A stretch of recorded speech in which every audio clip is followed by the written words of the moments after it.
पतवा डोले पतैया डोले मोरे मनवा डोले गुरुजी। पतवा डोले पतैया डोले मोरे मनवा डोले गुरुजी। गौआ नगरिया पागल कहल तनी जनवा दे दिए गुरुजी। गौआ नगरिया पागल कहल तनी जनवा दे दिए गुरुजी।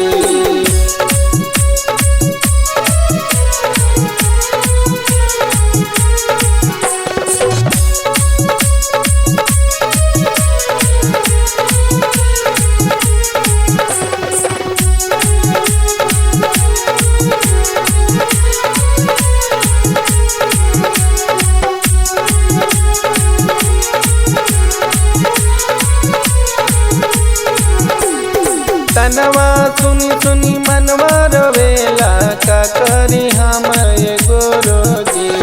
तनवा सुनी सुनी मनवा रोवेला का करी हम ये गुरुजी। हारल थाकल ऐनी मंदिरवा ध्यानवा दे दिए गुरुजी। हारल थाकल ऐनी मंदिरवा ध्यानवा दे दिए गुरुजी।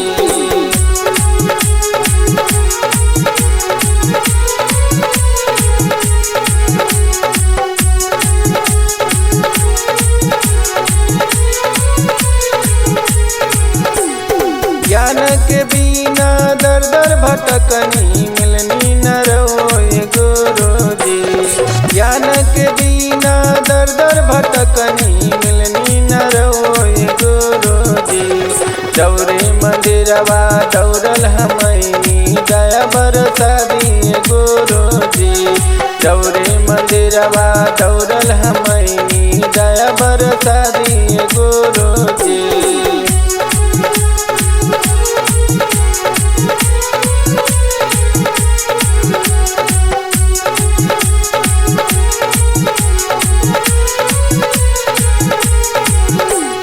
भाई दयालु सबके हु जाने रउआ से मानत मांगेला।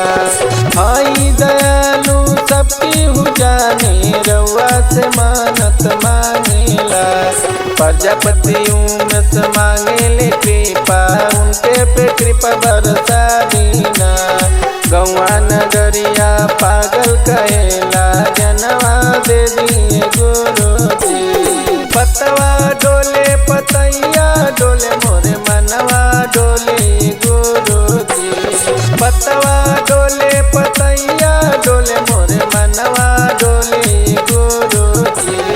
गौआ नगरिया पागल कहल तनी जनवा दे दिए गुरुजी। गौआ नगरिया पागल कहल तनी जनवा